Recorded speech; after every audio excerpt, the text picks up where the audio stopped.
What's up, everybody? We are back with another episode of Ben on Sports. It is our weekly NFL prediction series. We are on to week 13 already. Uh, it's been a few weeks since I said this, but you guys probably remember it. The NFL season is flying by. We are already on Thanksgiving week. Playoff pictures are shaping up. There's already a clinching scenario to be aware of, and it's only week 13 out of week 18.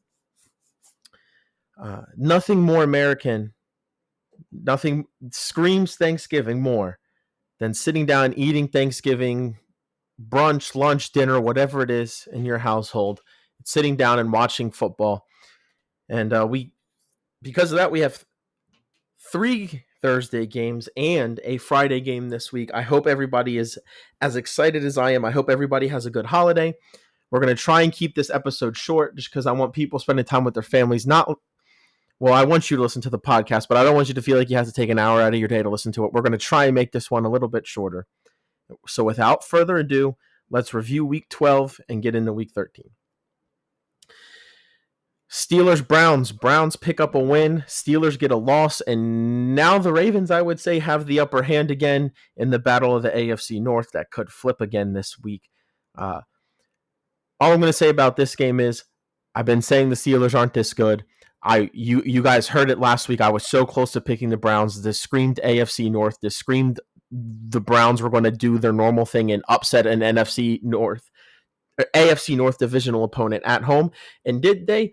They did, and I still said the Steelers for some reason. I should have gone with my gut. It's exactly what happened with the Ravens a couple weeks ago. Guys, when I think the Browns are going to win at home against a divisional rival, you need to force me to pick the Browns because I've now done it twice this year where I haven't done it, and it's burned me both times.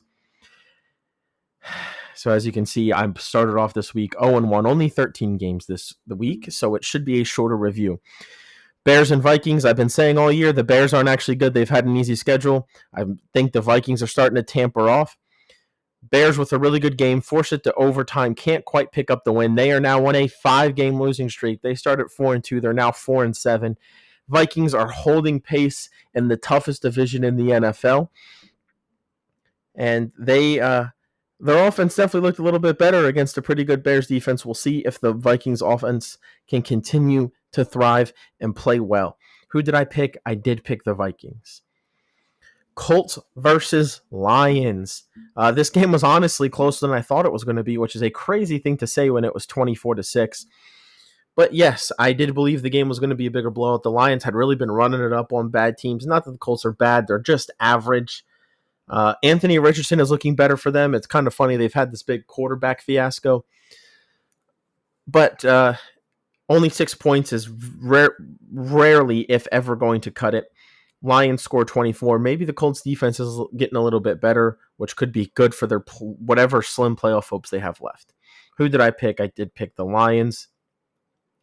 Giants and Buccaneers, not a lot to say about this. Giants in the depths of rebuild, still having trouble figuring out why anybody thought this team could have possibly been good. There was no indications of them ever being good on their roster. Buccaneers, that offense is still chugging along. The defense, even though it was against a horrible offense, held them to 7 points. Buccaneers looking to get in the playoffs, and all of a sudden the NFC South is getting super close because the Falcons are on a losing streak. And the Giants, they're probably just hoping to get the number 1 pick, top 5 pick. That's what they're on the course for. Release Daniel Jones. Big shocker. That was an awful contract. I think everybody but the Giants front office knew it was an awful contract. Let's see where Daniel Jones ends up. Who did I pick? I did pick the Buccaneers. Next game, the Dolphins and Patriots. Another team that's really good, trying to overcome a slow start below 500 in the Dolphins. And another team that's rebuilding in the Patriots. The difference is the Patriots came into the season rebuilding and knew they were rebuilding. The Giants did not. Rough start for the Patriots here. They were down 31-0. Drake May led a good touchdown drive. He was under duress what felt like all day. I still think he's going to be really good, potentially the best quarterback out of this class, which some people might think is crazy because of Jayden Daniels and Bo Nix performances. Although Jayden Daniels is really, now that the defenses have tape, is not looking good. That offense is falling off. More on that later. But yes, the Patriots, Drake May, the offense under duress all day. Miami's defense got it going. 8 of the 15 points New England scored were defensive. Miami's offense looks like it's getting going again. It's really a new look. They're not that big explosive play, but they're take 6 yards, take 8 yards, take what the defense gives us, especially Tua at quarterback. And I think that dimension could make Miami more successful and less reliant on the big play. I did pick Miami to win this game. Moving on, we have the Commanders, who were looking to rebound against the Cowboys. A game that was very low scoring until about 5 minutes left, and then it was maximum chaos. The Commanders lost this game in the most Commanders way possible. It was almost like Daniel Snyder came back and was the owner for a game. The Commanders, this is a game, if they are actually good, they should have won. They were at home against an inferior divisional rival with their backup quarterback, and they lost it because of 2 kickoff returns, multiple missed kicks from both teams, a missed extra point. Absolute insane. Commanders should have never lost that game. This is definitely starting to give me concerns for the Commanders. After being 7-2, they are now 7-5, and this loss to the Cowboys was ugly. Big win for the Cowboys. I think they might actually want to start losing, get a good draft pick, and try and do an expedited rebuild, maybe a little bit of a retool, because Jerry Jones is never going to give up on having a playoff caliber team. Who did I pick? I did pick the Commanders. That makes it to my second loss of the week. Moving on, we have the Panthers and the Chiefs.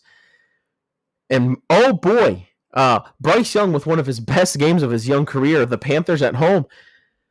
Where did this performance come from? Are the Chiefs just like deciding they're not a good football team, or are the Panthers good now? I don't understand. This was a freak game. The Panthers have been one of the worst teams in the NFL, arguably the worst team in the NFL the last 3 seasons. The Chiefs have been the best team, and this was a 3-point game. Came right down to the wire. Chiefs kicked a very late field goal after the Panthers tied it up. And not a good game for the Chiefs defensively. The Chiefs defense now has 2 bad performances in a row. That's a little bit worrisome, especially because their offense hasn't been the normal Chiefs offense. They haven't really had that explosive game yet this season. But I digress. Not a good look for the Chiefs, only beating the Panthers by 3. I guess the Panthers are pros and they're paid to play too, but if you're a Chiefs fan, even if it is in Carolina, you want to win that game by more than what they did. Good fight from the Panthers. All the credit to them. Bryce Young, maybe people gave up on him too early. We'll see. I did pick the Chiefs, and boy, did I ever escape with that. Next game, Texans at home against the Titans. Titans get a game-clinching safety. They were up 3. They kicked a late field goal to win it. The Texans had multiple chances, may I add. They even missed a game-tying field goal with less than 2 minutes left. They get the ball back. Was it 3rd or 4th down? Must-have play. And C.J. Stroud has no time to throw the ball, and it's a safety. Titans, I'm telling you guys, they're not very good, but they do play hard, and sometimes that will get you victories, especially against teams that are overlooking you. So props to the Titans for winning this game. Awful look for the Texans. I don't know what's happened to the Texans. They're now 7-5, and they're lucky the Colts aren't winning, because the Colts very well could have like used this time to catch up with them. But if you're the Texans, you're kind of locked into the 4 seed. There's only 5 weeks left in the season, and you're already a decent. I mean, maybe they can catch the winner of the AFC North, but the longer it goes, the more it looks like nobody's catching the Bills or the Chiefs for the 1 and the 2 seeds. And the Texans have got to feel in danger of not being a 3 seed. At least they'll host 1 game if they win the division, but your chances after that, I mean, this is not the team that beat the Bills and the team that we saw early on in the year. You can't lose to the Titans. You certainly can't give up 32 to them, no matter how many points your offense gives up. Not a good performance on either side of the ball from the Texans. They still almost won. Props to the Titans. Who knows what to think about them. They pick up a big win, and I did pick the Texans, much like the rest of the world's population, to win this game. So that gives me my 3rd loss of the week. Moving on, the Raiders and the Broncos. This game was kind of close. I think Gardner Minshew throwing that interception, leading to Broncos points, kind of killed the game, and the momentum the Raiders had would have been massive if the Raiders would have won for the AFC playoff picture. It would have been chaos causing. But right now, not a whole lot of chaos in the AFC playoff picture yet, but there's still plenty of time left. Broncos pick up a win that maybe is a little bit closer than they would have liked, but just win, baby. Am I right? So Broncos, I don't know how they're doing it. Sean Payton's a good head coach. Bo Nix is outperforming what I ever thought he would do at the NFL level. And the Broncos are still in the playoffs. They are still a game and a half up of the Dolphins, and they got ground from both the Bengals, who were on a bye, and the Colts, who lost the game in the AFC. You got to think if there's anybody that's going to miss the playoffs in the AFC that's currently in it, it's going to be the Broncos. Getting a win here to get into 7-5 gives them a lot of headway towards making the playoffs. Who did I pick? I did pick the Broncos. Moving on, the Packers and the 49ers in a game that could have been more exciting if the 49ers were healthy. Packers took no mercy, 38-10 win at home in Lambeau. Packers got a whole bunch of momentum heading into a big Thanksgiving Day matchup. 49ers are going the opposite direction. They're slipping back of the playoff race. They're slipping back of the... Thankfully, because their division, they haven't slipped back of the division lead yet. The NFC West is insane in that regard. But 49ers, I mean, they came in there without Brock Purdy, without Trent Williams, without a lot of pieces. I think this was to be expected once you saw that these guys weren't playing. And again, the Packers did what they needed to do. They took care of business, and they had an excellent performance leading into a big game. Who did I pick? I did pick the Packers. Seahawks Cardinals. The winner of this game would be first place in their division, a division that is still only separated by one game. The Seahawks go in there and win 16-6. Offensively, it's kind of what the Seahawks team I expected, but I think the most impressive part about this game was the Seahawks defense. They've been iffy and give and take here and there, and they only gave up 6 points to a Cardinals offense that looked like it had its rhythm back, looked like it was scoring a lot of points, and they took care of them. A great performance defensively from Seattle. If Seattle's defense continues to play well, they could be dangerous. Offense definitely needs to get a little bit better, but they have some extenuating circumstances there. A win by 10 points puts the Seahawks in the first, and they booted the Cardinals out of that position. Who did I pick? I did pick the Seahawks to win at home. Moving on, we have the Rams and the Eagles. I thought this game was going to be a little bit closer than it ended up being. It was not. Philly winning 37-20. Philly with another big win over maybe not a really, really good team, but a quality team. I would say an above average team. Philly stacking up wins, and I think Philly's quietly getting better and better. They're right there in the NFC race. One loss for the Lions, and they'll be tied with the Lions at 9-2, or with 2 losses for the 1 seed. So Philly, I think, he's starting to make some noise. Much of the season, I've been calling them a quiet contender, but I think more and more attention is getting drawn to them as they stack together these good performances. Who did I pick to win? I did pick the Eagles. They were just the better all-around team in this one, and that showed, and it really showed when Saquon Barkley had an incredible game that probably makes all of the Giants fans angry. He's still not in red and blue. Moving on. The last game, Monday Night Football, the Chargers and the Ravens in LA. Ravens pick up a big 30-23 win. This is a battle between 2 wildcard teams. The Chargers did have a better record. They were the 5 seed coming in. Ravens were 6. If the Ravens lost, they would have moved to 7-5 with a couple of difficult games left, and then you maybe start to worry. Lamar Jackson said, we don't need to worry. We still are an elite team. We still think we're going to win the division, and they pick up a big win. Chargers, like I said, I think the Chargers are very good at beating the teams they're supposed to beat. I think the Chargers have a solid core to build on going forward. I think Jim Harbaugh's a good coach. I still don't think the Chargers are capable of beating the elite teams. I think they're a good team, not an elite team. They're not on that tier yet, but they definitely could build into one.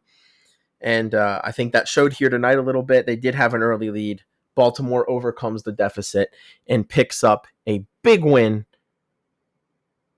for their hopes at the division, especially because the Steelers lost to the Browns. And I did pick the Ravens, which means our weekly record for week 12, as you see here, is 10-3 going into week 13. That brings our overall record to 119-60, which is just about two-thirds. Two-thirds would be 120 and 60. So I'm one game under that, or half a game back of that. But hasn't been enough games for me to get there, which means if our goal of winning of getting 70% games is correct, we're still a little bit behind that after a little bit of 2 slow weeks. Really, it was week 11 that slowed me down. So we're going to get back on track. I do think this week is a little bit more difficult because there's a lot of big matchups, as we will see in a couple minutes. But yeah, not a bad week. 10-3. There's only 13 games. It's hard to make up too much ground, but I have to be happy with it. We're going to get hot again. I'm telling you, we're going to get another streak of 12-win weeks. It's going to happen. It's how the NFL, just much like a real NFL team, my picking gets hot and cold, and I think we're going to heat back up here soon. And we're going to hit that goal of a 70% winning percentage that I saw in the comments. Maybe you guys think I'm not capable of that, and if that's the case, put what you think my lower goal should be or higher goal should be in the comments. You guys put your own records in the comments. I want to see feedback on how you guys are doing. I want to see how I stack up against the listeners. All right. So please go to the comments, put some of that stuff down. Give me your weekly picks, even if it's just this week and you haven't been playing all season. We can look at win percentage at the end of the year. Anyway, as you can see, here's every week laid out, my overall record. Let's get into week 13. Here are my week 13 symbols for the week. It is the same symbols as it always is. We don't have a teams with bad luck this week. That one is the one that will be used the most sparingly. I don't know if you guys have picked that up the last couple of weeks, but I do think there's some potential for it to continue getting used being forward, so I'm going to continue to put it on here. Everything else is the same, and it will be used. So keep these symbols in mind. Pause if you need to look at them. Same symbols as they have been. We're going to move on and look out for them while we're picking games. First game of Thanksgiving Day, 12:30. Detroit Lions home against the Bears. Battle of NFC North rivals. Yeah, I think the Lions are going to win this one. They're better defensively. Well, maybe it's even defensively, but they're definitely better on the offensive side of the ball. Bears looked a little bit better offensively this week. I'm still waiting for Caleb Williams to have that massive game that the number one pick is usually capable of. I don't think the Bears are going to be able to match up with the Lions. Lions love playing on Thanksgiving. They've always historically done it. They're always at home. 12:30, a little bit of an early kickoff time. I think the Lions could score a lot of points despite how good the Bears defense is. I'm going to pick the Lions in this one by double digits, potentially 2 to 3 touchdowns. Maybe that's not fair to a Bears team that has had good performances.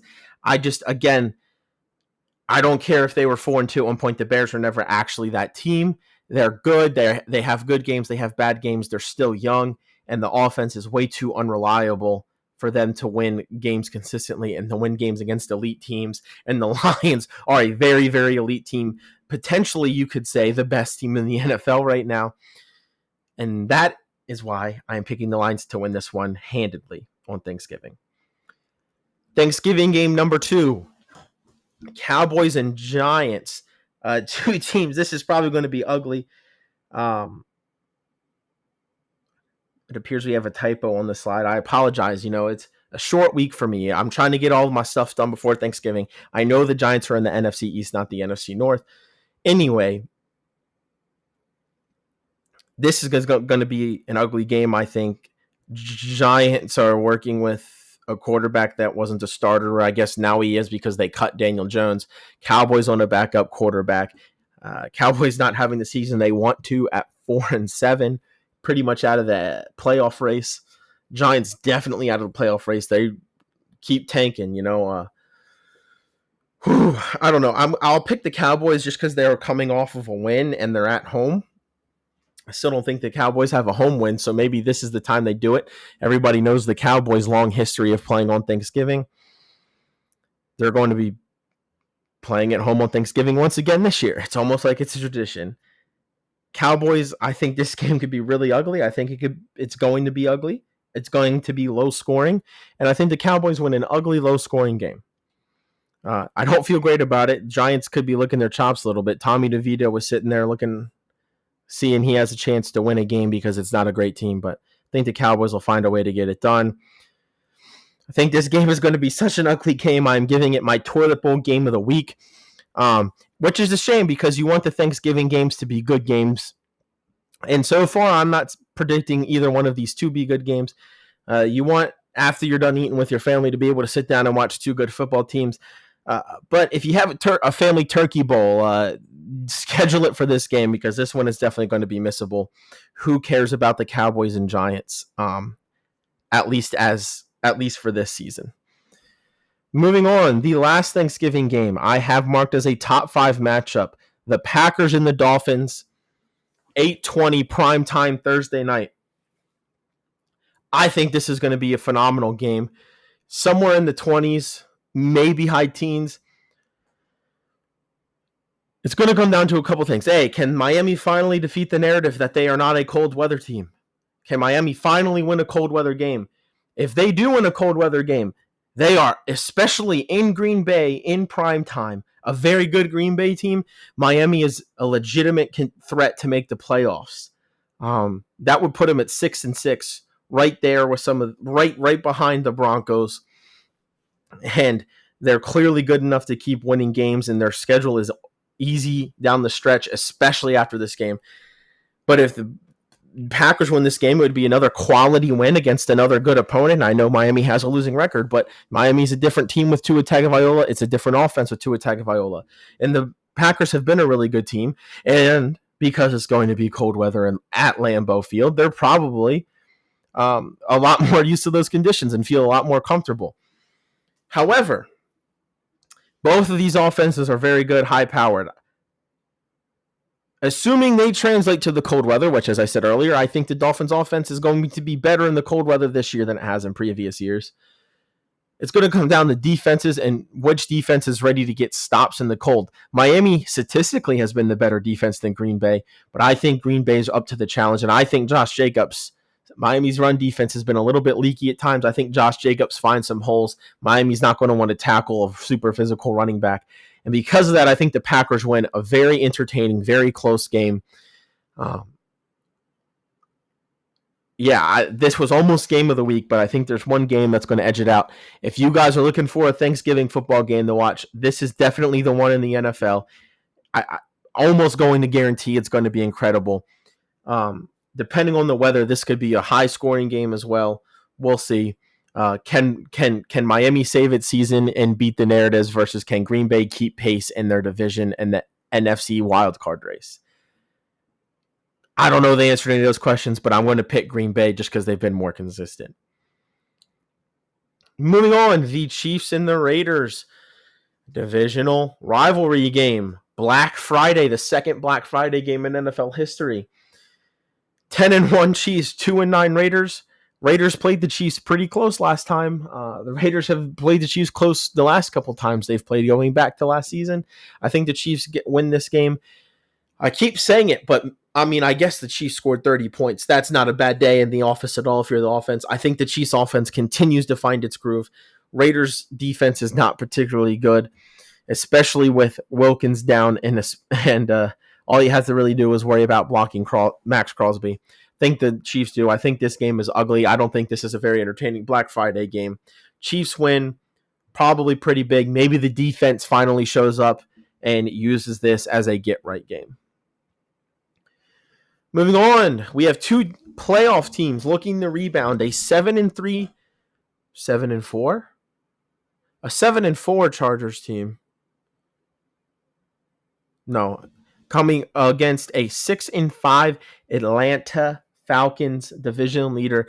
Both teams looking to rebound. Both teams need a rebound to get back on track, especially the Falcons. And additionally, the Falcons are also coming off of a bye week, so maybe an extra week of planning helps, especially with the way they got their butt kicked against Denver. I don't love picking this game. The Falcons have, I've been saying all year, the Falcons have a high ceiling, but I think I'm ready to give up on it because at some point, you're just never going to hit the ceiling that the talent on your team allows you to have, and I don't see the Falcons getting there. I think the Chargers are much more consistent, and even though they're on the road, and I get nervous about picking West Coast teams playing 1 o'clock East Coast games, the Chargers need the win. And I think that the Chargers are going to get it. I think it's close. The Falcons can certainly win this game. It would not shock me if they did. It might take a big performance from Kirk Cousins. One of my favorite phrases during this series has been, I see more ways for the Chargers to win this game than the Falcons. That's how I feel about this game. I think the Chargers win it, and it puts the Falcons back to 500. Chargers keep a multiple game lead, a good lead in the AFC wildcard race. Moving on, two teams looking to rebound again in what will be a top 5 matchup of the week, which is funny because the Bengals are 4-7, but man, they play a lot of fun games. They've lost a lot of really close games. Joe Burrow and Jamar Chase have been incredible together. And really what I'm interested in this game, for if nothing else, in this division rivalry game, is how does the elite Steelers defense play against an elite passing attack in the Bengals. That alone is enough for me to watch this game. I think it's going to be fun to see a contrast in styles because these two teams play completely different styles of football, one led by the defense, one led by the offense. So we're going to see strength versus strength. And these teams don't like each other, which is another plus when you're looking at a top 5 matchup. It's in Cincinnati. I think this game is close. But I think I actually like the Bengals to upset the Steelers and give them a second loss.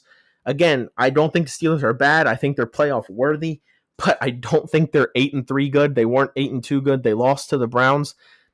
Losing to the Browns, maybe that lights a fire under them.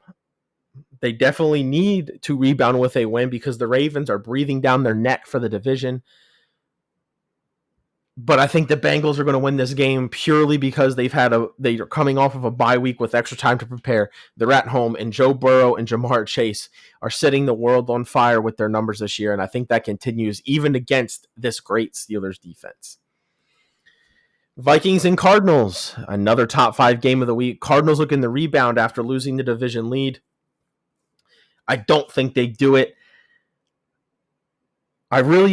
This was another shocker, tough game to pick. I said this week is going to be tough. It has a lot of tough games.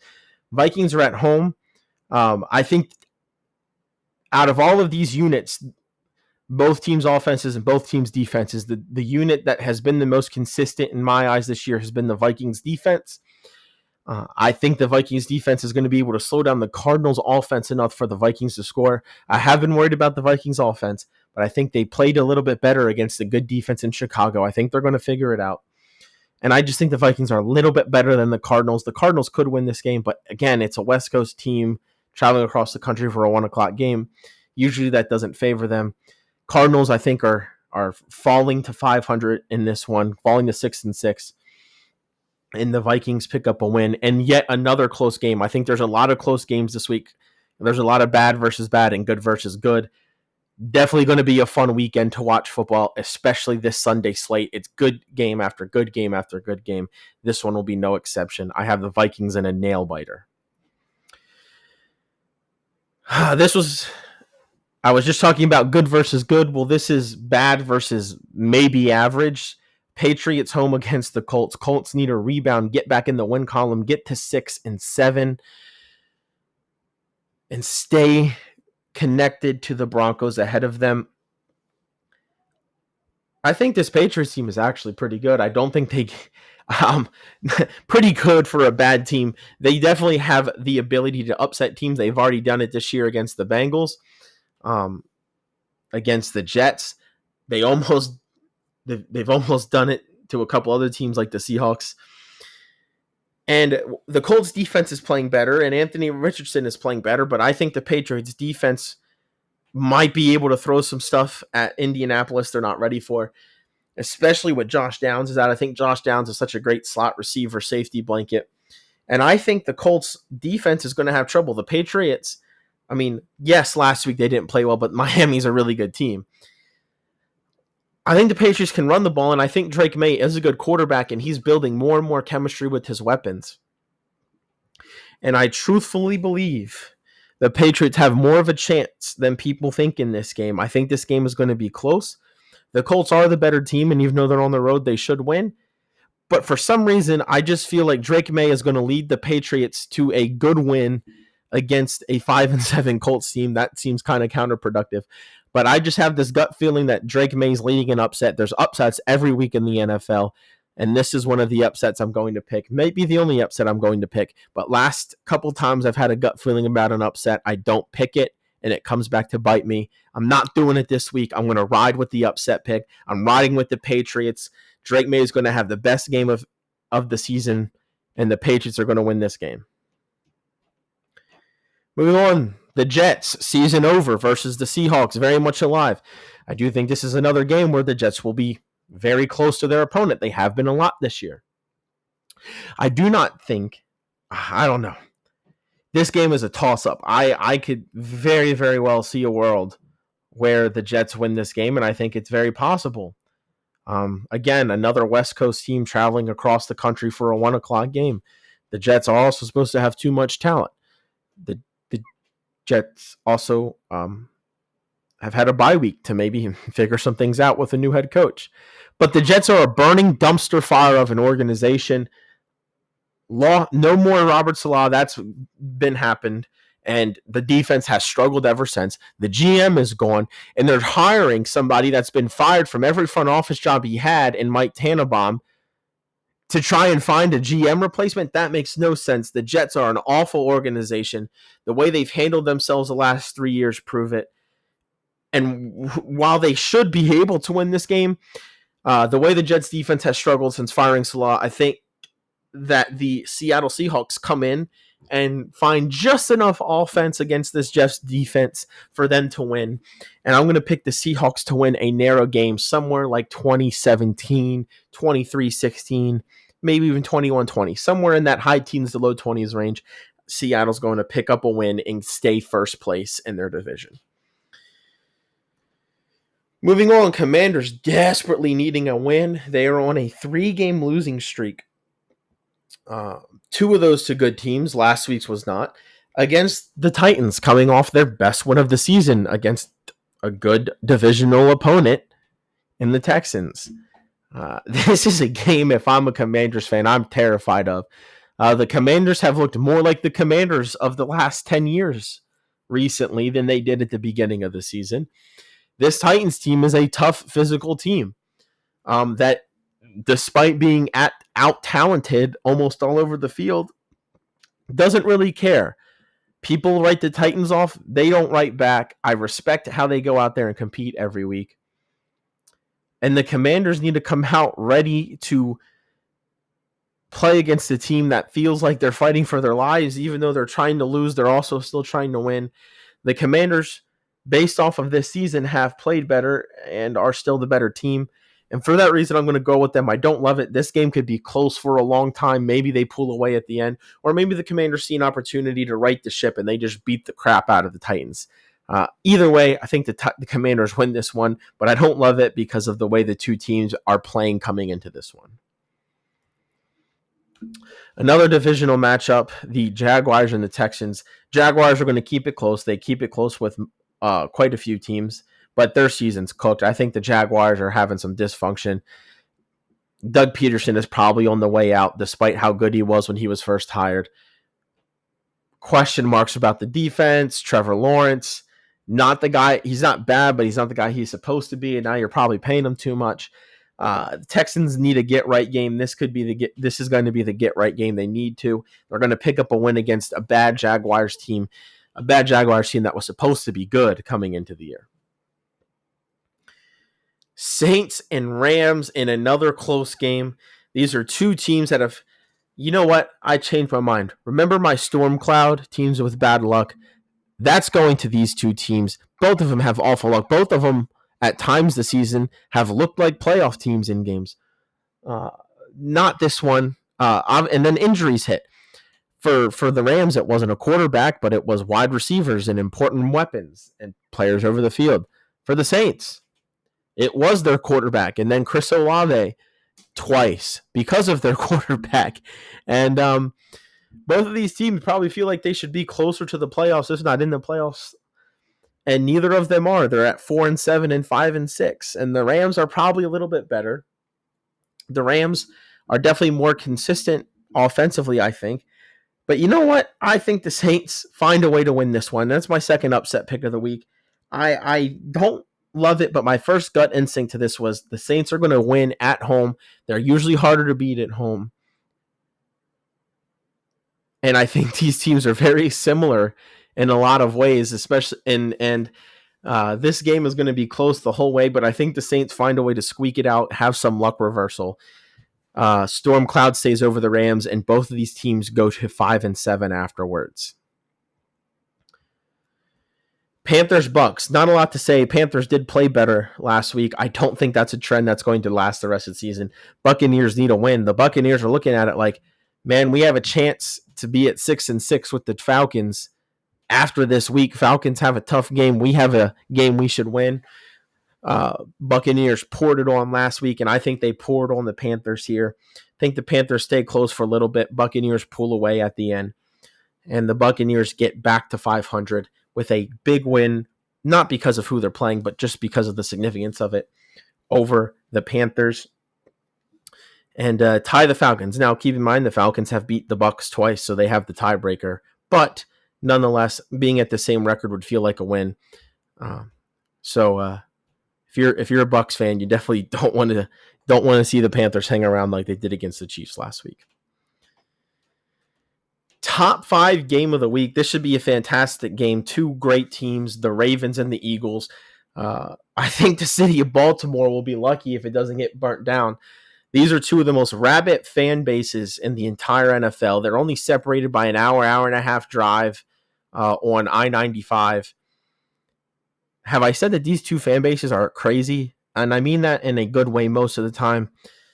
The Ravens and the Eagles, not only are these two teams crazy and a short drive away, it's also a holiday weekend.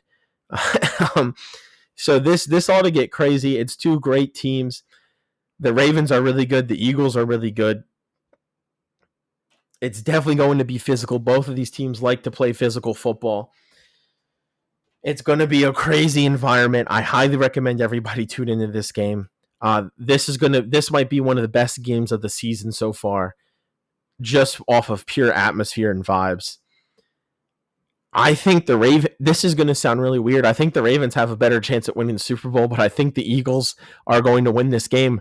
I just think the Eagles are a little bit more prepared. Maybe not prepared. I just like the Eagles in this spot for some reason. Everything is saying pick the Ravens to me, but I'm going to go with the Eagles.